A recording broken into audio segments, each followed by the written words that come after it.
Well guys and girls,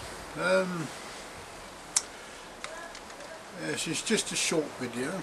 It might be a long one, might be a short one, but it's just in the post yesterday I had that delivered. It's the Jacklore bushcraft knife, and actually it bears some similarities to a Nesmuk in the way the blade has a little bulge in it, but it's a very nice looking knife. We are inundated these days with various fixed blade knives, everything from the Mora clipper to I think which retails at around between 10 to 12 pounds sterling, right up to the funny enough, I think it's made in Mora, Sweden, and it's the Freya Damask blade knife, which retails, it's the same size knife as this, and retails at about £2,500. I like the Damascus style blades, but they take a lot of folding and a lot of forging. I have in my possession a few knives. I'm not a knife junkie, I must point this out. I don't go buying knives every 5 minutes. I've got a number of folding knives which I've collected over the years for camping. A folding knife is brilliant for camping. I tend to use the Mora camper or the Woodsman, the Woodsman's got a blade. The thing with folding knives, whether they're lock blades, whether they're just clasp knives, is you've got that inherent weak point where the pivot is. They can be very good knives, but you've got to always remember that. They're not very good for heavy duty jobs, and if it's not a locking blade it can fold up on you. One did on a friend of mine, the daughter of a late friend of mine, can't remember her name, Miss Kiki, that was her name, Miss Kiki. The blade folded up on her fingers, took to hospital, had a couple of stitches, then she flew back to the States with her father. Sadly Ken's passed into spirit now, but that's for another story. I'm back to the knives. As I said, many knives. I've got a clipper, in fact I've got two clippers which I've picked up over the years. A Mora 510. I've got the Ramir's bushcraft knife, not the Woodlaw knife, which is the most expensive one and the waiting list for. This is the bushcraft knife, and I've got that one. Plus I've got a filleting knife by Norma, which is stainless steel, and obviously for filleting fish. But this takes pride of place. Made by Sandy, and it's a great little knife. Fits in the hand perfectly. I can't wish for a better fit, and he never even measured my hand, you know. It fits in the hand perfectly. The blade is a little wider than the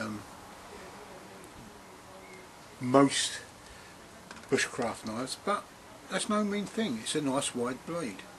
It'd be great for doing good bushcrafty duties. I've tested the points out, so it's great for making baseboards for firewood, for fire things. My only thing I am going to do in this, if I come up close, is these are squared off, but I'm going to round these off a little bit so they take them down, so they're less abrupt and they flow into the knife rather than sort of stop there. But other than that, it's a really good knife. I would say, Sandy, keep the knife this shape. I actually quite like this size knife. I do have a puku as well, which is about that long. No, not a puku, a luku, which is about that long. A friend of mine calls it the Beast. I might do a video just on all my knives one day. But anyway, this is the knife. It's an 11 centimetre. It's a slightly longer than an 11 centimetre blade. You can see it's just a tad over my hand width. I've got big hands, so it's not too bad. Good back. I'm going to see what it's like soon for using on a fire still, as I'm away to the woods in a few weeks. Ironically, I originally wanted the Ramia's bushcraft knife with this wooden handle, a Roco wood, but unfortunately they've run out of wood. So I ended up with oak scales, and this has got my Roco scales that I wanted. So, well, without further ado, let's put it through its paces on a few things. So I'm going to pan down. There we go. Right, you have to excuse the noise background. So first of all, great. It's a bit knotty this. This is seasoned, very well seasoned sweet chestnut. So I can actually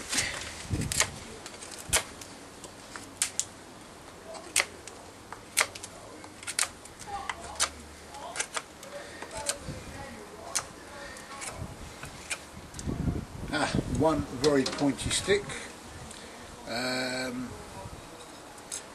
a tent peg. Great. In fact, this was quite dry. Yes, it works very well, Sandy. I'm glad. It actually feels very, very good in the hand.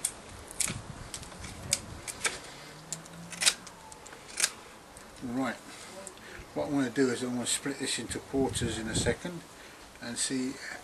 I'm not very good at doing feather sticks, and never have been, but I can make a feather stick that works. So let's see. Just chop the end off. Right. Pan up again. Right. And so to batten this, a piece of rowing. Great, wonderful bit of kit, wonderful, really works well.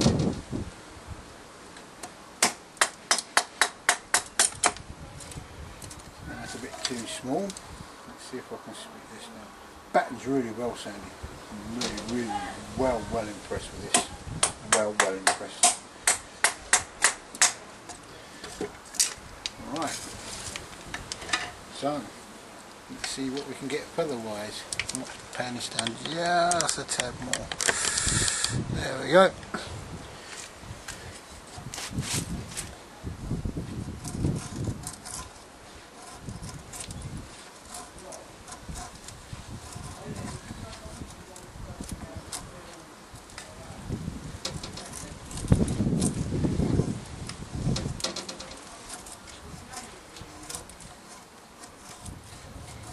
I'm not the greatest feather stick maker in the world, but I can always get a fire from my feathers. I always save the curls anyway if they snap off.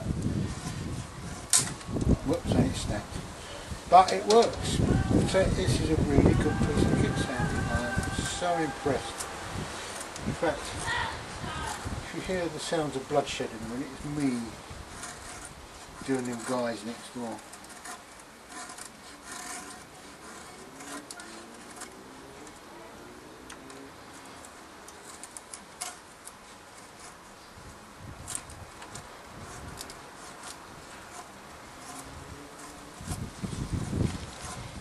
But what I'm going to do in a second is I'm going to...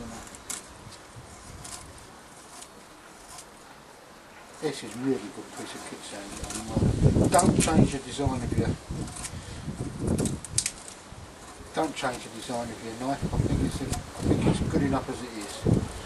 It makes a knife individually yours. It's not a clone. It's your own design. If you cut it small and make it a Ramia's clone, it will just be a Ramia's clone in my book. This is a nice knife. In fact, I'm just going to turn the thing off. I'm going to get my fire still and try that. This is going to be the test to see when I use my when I use a bushcraft type knife like this one for creating sparks. You choke the blade, being very careful not to cut your hands, and you basically focus the spark so. And if you're very careful, you can actually shave a few things off. Ooh. So let's see what we're going to get here. So,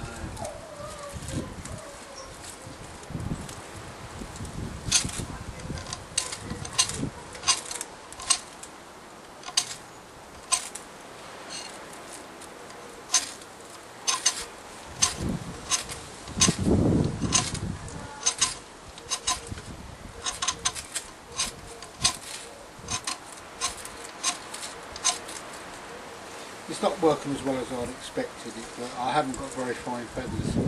And normally when you do this, you're using a one match fire. But you can actually, in fact it's so good, oh, look at that. I mean, it really chucks up a good spark.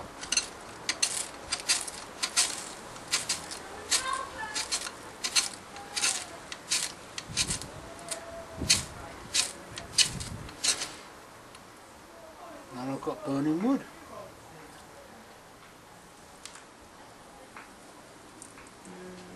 There we go guys, the feathers are alight. Thank you Sandy, thank you. Thank you very, very much.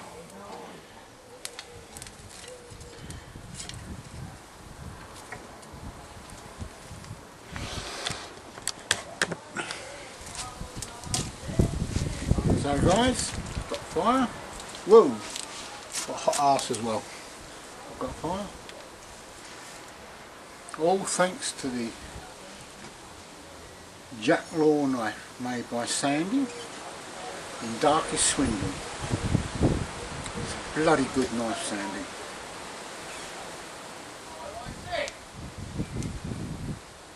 Amazing what you can do with this metal match, a knife and a bit of dry wood.